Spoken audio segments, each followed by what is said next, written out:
Ganesha and Kubera. Amar Chitrakada. Kubera was a yaksha, a magical being who helped people in need. There was no one richer than Kubera in the whole world. He could keep on spending, but his money would never get over. This had also made him a little too proud. Aditya, did you notice? There's a plant. Yeah, what grows golden apples? Yeah, golden apples.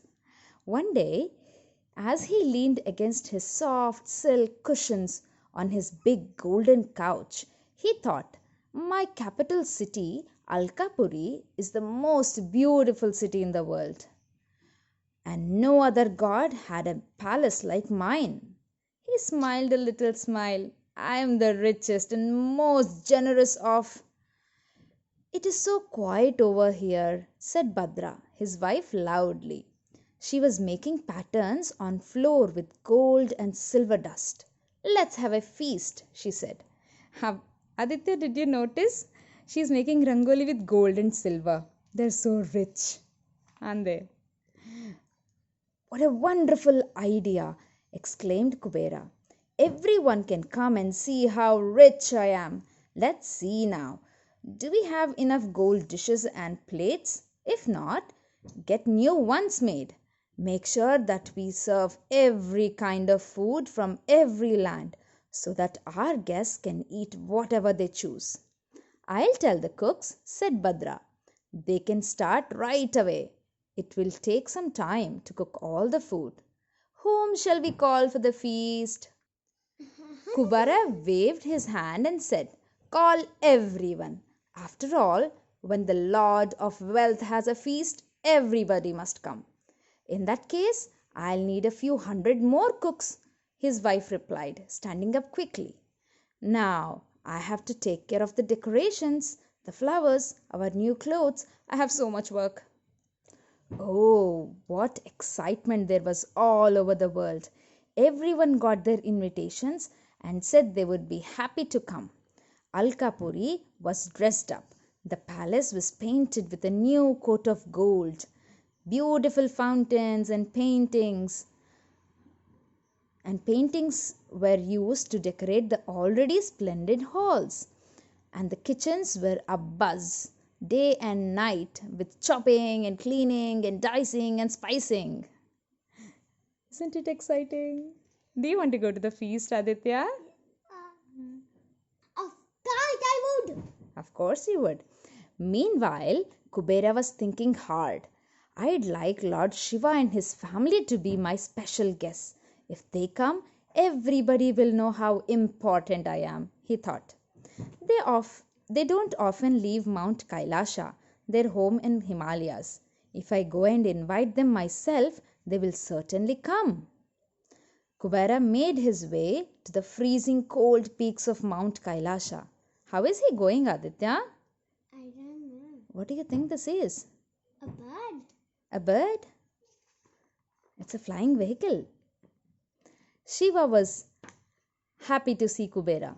But when Kubera asked him to come to the feast, he smiled and said, I don't feel comfortable at such grand feasts. Besides, Parvati is busy and our son Kartikeya is out fighting demons.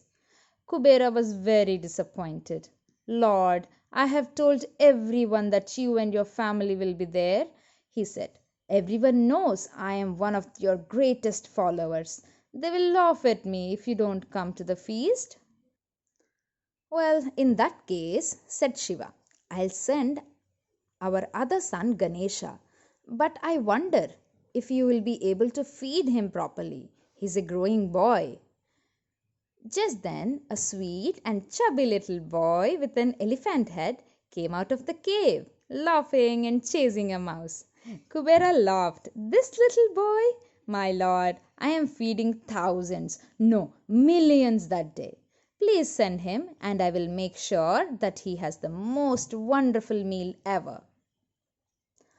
Well, the grand day finally arrived. What delicious smell floated out from the kitchens of Kubera's palace. But who was this knocking so early in the morning at the palace gates? Knock, knock, knock. Why, it's little Ganesha. Mother told me that I have to eat here today, he said. It's been a long journey from Kailasha. Where is this feast? We will start very soon, said Kubera, patting Ganesha on his head. Why don't you wash and change into these lovely clothes while I get you some delicious food to eat?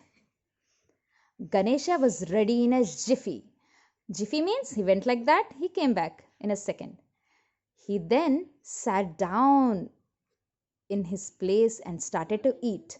100 bowls of curds and cream, 100 cups of milk licked clean, basins full of fruits and nuts, some served whole and some just cut. Mounds of rice with hot rasam, sweets and kheer and chilled payasam, halwa, puri, shrikand too, juicy modaks, fat laddus. Aditya, what would you like to have from all this? All of them. All of them. What confusion there was! Helpers ran to and fro from the kitchen, filling Ganesha's plate. Ganesha ate and ate till all the food has finished. Kubera frantically ordered for more food from all around the world, but little Ganesha ate it all up too. Oh, he kept on eating and eating. Can you see all the empty pots and pans? Yeah. Yeah. More food, please, said Ganesha sweetly. Or wait, you must attend your other guests. They haven't even started eating. I'll go to the kitchen and help myself, he said. See the expression on Kubera's face. He's so scared. Ganesha went in and finished all the food in the kitchens. He finished everything that was kept in the storerooms, and he chopped up everything that was growing in the gardens. But he was still hungry. He then frowned. I thought there would be a grand feast, he said angrily. You don't even have enough food to feed a little boy like me.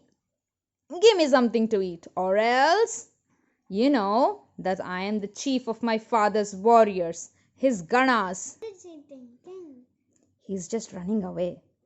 As Ganesha came angrily towards him, Kubera turned and ran. He ran and ran till he reached Mount Kailasha. He knew that only Shiva can protect him from Ganesha's anger. Lord, save me, said Kubera, falling at Shiva's feet. My stores have never been empty. I was so proud of my riches, and today a child has finished it all. Ganesha has eaten everything in my palace, and he's still hungry. Well, we have just finished lunch, smiled Shiva, turning to Parvati. He asked, I wonder if you have anything left for Ganesha. I saved a small laddu and a little roasted rice for his evening snack, she replied. Give this to him, Kubera, said Shiva. Give it to him with all your love and without any pride in your heart. Do you think this will work? Yeah. Just then, Ganesha entered Kailasha searching for Kubera, full of complaints about that awful feast. With folded hands and a heart full of love, Kubera offered him the laddu and rice. Ganesha held out a chubby little hand for the offering. He munched happily on the snack and smiled at Kubera. He then climbed onto Parvati's lap and with a gentle burp, he fell fast asleep. That's so cute, isn't he? Yeah. So, what is the moral of the story, Aditya? Never be greedy. Never be proud. See, you offer people with love, not with arrogance, not because we have too much. Okay?